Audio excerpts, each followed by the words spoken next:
Hi, and welcome to Thai TV. I'm Daniel Bergman, and ever since me and Steffan attended Perch Pro, we get a lot of questions on what flies we used for awesome, excellent fishing we had sometimes, at least.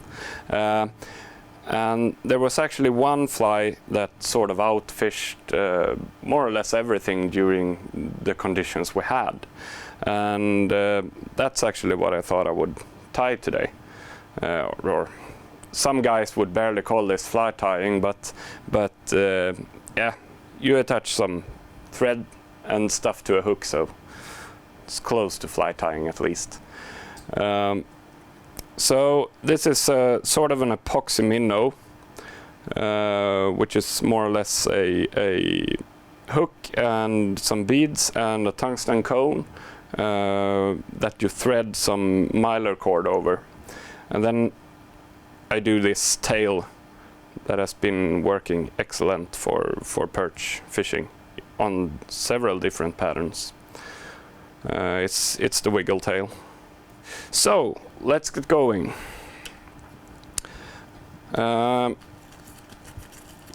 This fly, it actually looks best if you tie it on a size 2 hook.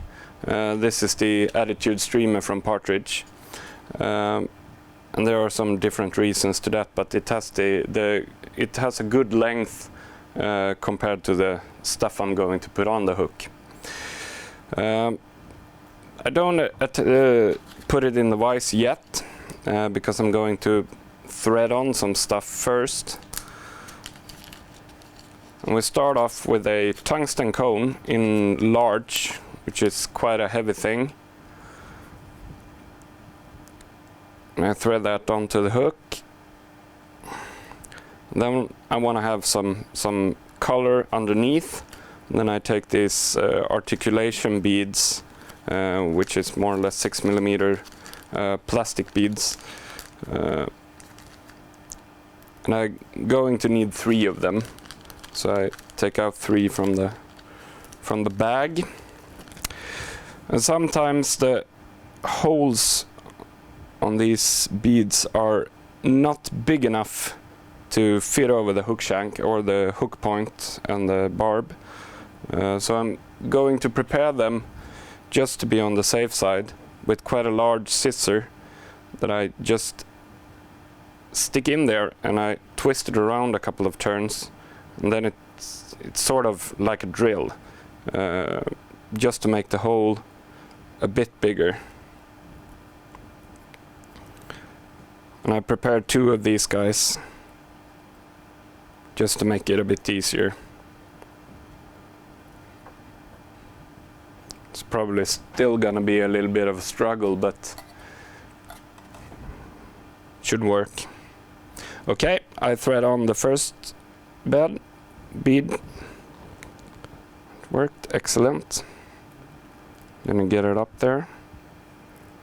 And then I take the second one that I prepared. That was a bit harder. Come around. And there we go. That's where I start. Then I place it in the vise. And I get these guys out of the way.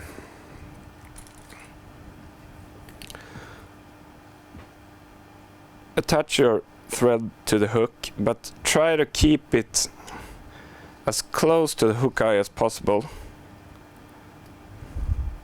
And cut off the excess. And then I secure this with just a tiny little drop of glue so it doesn't twist around the hook shank. And the main material in this fly is like a flashbook cord, and this is quite a big one. Probably the biggest. This is the biggest one we have in the range. It's called grov. And then I cut off a section with it, which is a little bit longer than I want the fly to be. Try to make as clean cut as possible. And I change my hand and put it on from the front, pinch it down and make a couple of loose turns. There we go, it's attached. And if you haven't glued before, this is going to just twist around the hook shank. Then I trim off the excess, just to get the cone head as close to the hook eye as possible. There we go, I think that should be enough. And then I'm done with the tying part up here, so I just do a whip finish with a couple of turns. And then I cut off the thread without cutting the cord. Put a little bit glue up there, something like that. Then I push the cone head forward as close as possible, following with the beads. And then I start with the thread just behind the two fluo orange beads.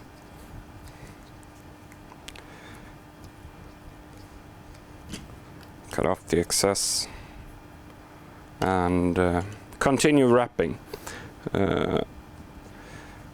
I want to do like a taper of the thread, which is thickest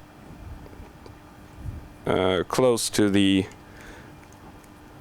bead here, just to lock it in position so it can't move around.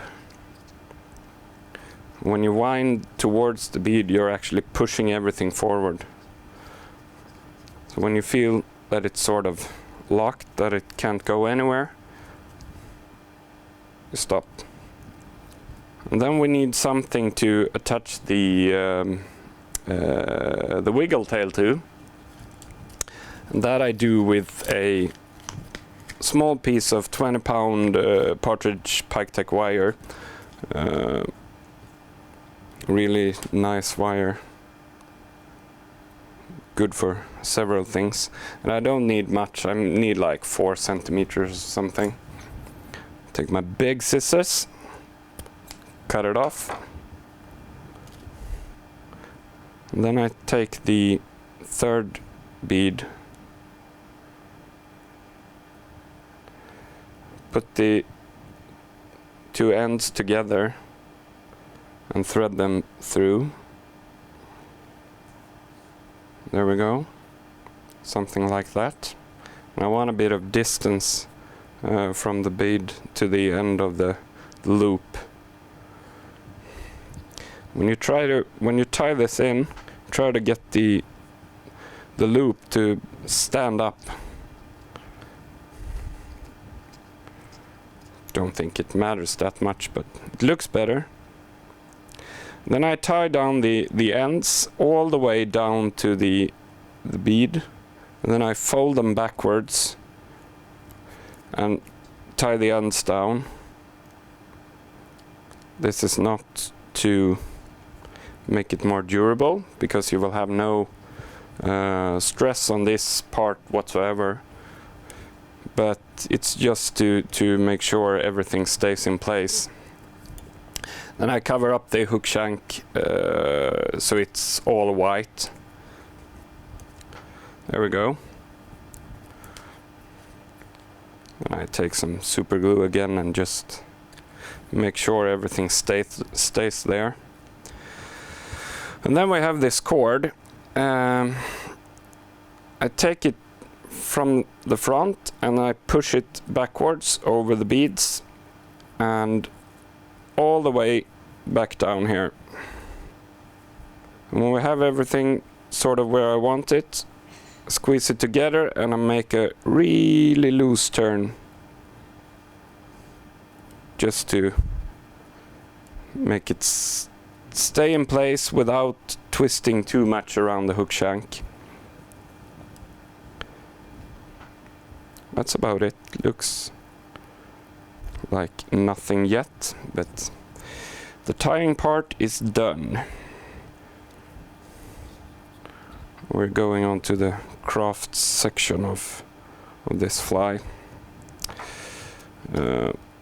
Try to push the cord backwards a little bit. And I secure the last thread wraps here just with some super glue. Okay, it looks like shit, but that's the way it should be. And then I take some of these 5.5 millimeters fluorescent orange and white eyes, which are pretty awesome. And I put them right on top of the cone head on each side, not too close to the hook eye, because you're going to cover everything up here with epoxy.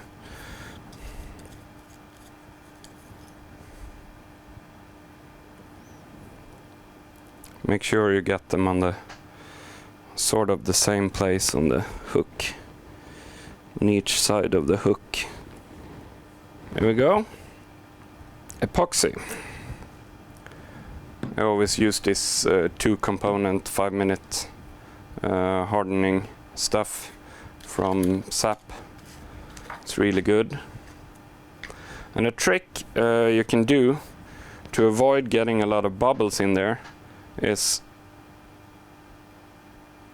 either you have these guys standing on a radiator all the time.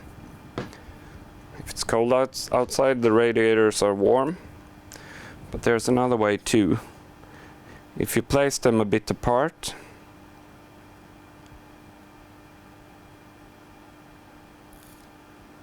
try to get the two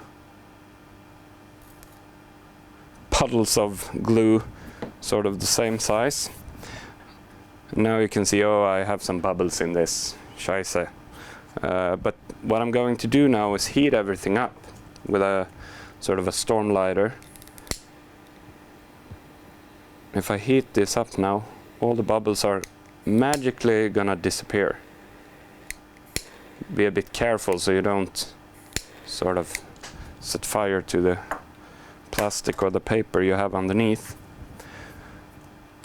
Then I take like a dubbing needle and I mix these two guys together without lifting the needle too much, because then I'm gonna actually force air bubbles into the epoxy.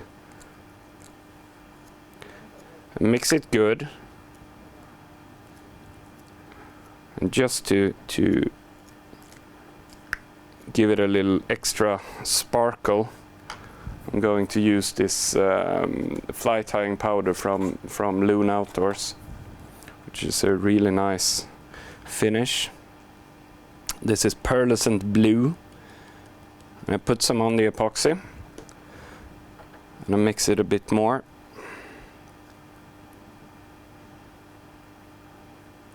That's looking quite nice and barely no bubbles whatsoever. And then we're just gonna soak this baby in epoxy more or less. This is a heavy fly, but it sinks like a rock and it starts to fish the second it hits the water. Just the sink rate of the fly is actually putting action into the wiggle tail, which is really nice. So you can actually just let it sink and it's still fishing. And when you heat up the epoxy, it's becomes more, I don't know, what do you call it in English? But the viscosity of the epoxy becomes a bit lower, so it drips a bit easier. But I cover up the whole thing in epoxy, try to make like a even layer. Make sure there is epoxy around the eyes. You don't have to cover them, but if you want, you can. That should be sort of enough. Just one finishing little drop there. Okay, so that's more or less it. And now I'm going to put this in my little drying wheel here without letting the epoxy drip too much. Here we go. And as with every good cooking show, I got one prepared.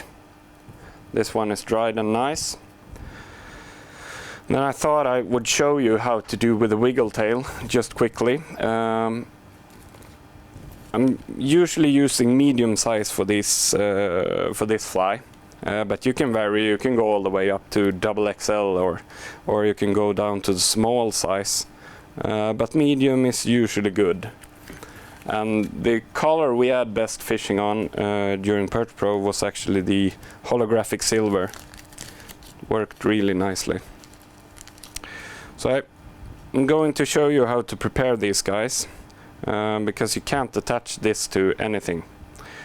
But there is a product in the wiggle tail line that is called Snap for Tail, and this guy is the one you're attaching the tail itself to.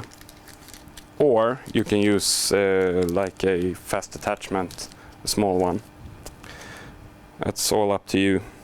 But I think these are nice, especially for the sort of smaller flies that's not pike flies.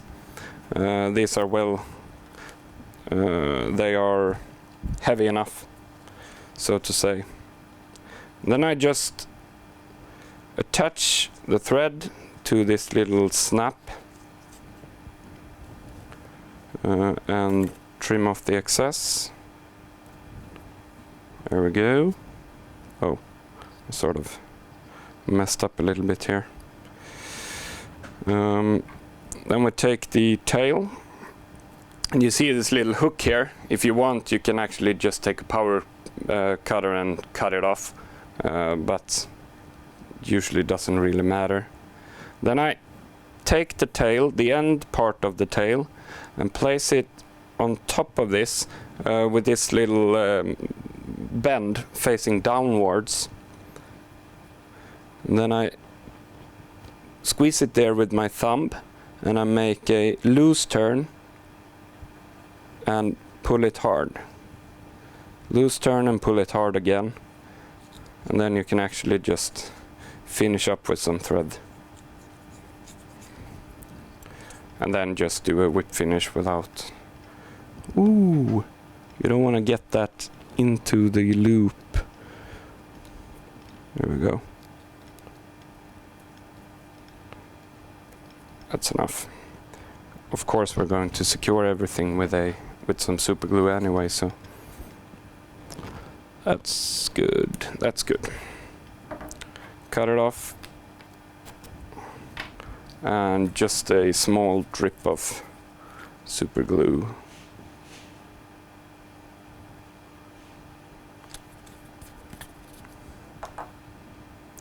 That's about it. I'm gonna leave that there to dry. Usually I carry around like a small pack of different colors and stuff, so you can easily change the wiggle tail. So here I have the loose wiggle tail, and this is how easy it is to actually connect the two together. You just pull it through the loop of wire, and then you just small pull, and then it's in place. So there you have it, the wiggle-tailed epoxy minnow. It was very well done of Steffan to bring some of these guys to Perch Pro. Otherwise I don't think we would have caught that many nice fish we actually caught. Works like a charm, and of course you can vary the colors. You can vary the colors on the cord. You can vary the colors on the beads. You can paint the cord with like a permanent marker and stuff, and you get some really nice effects. But this pearl one worked like a charm on the perch. Try one. It's good stuff.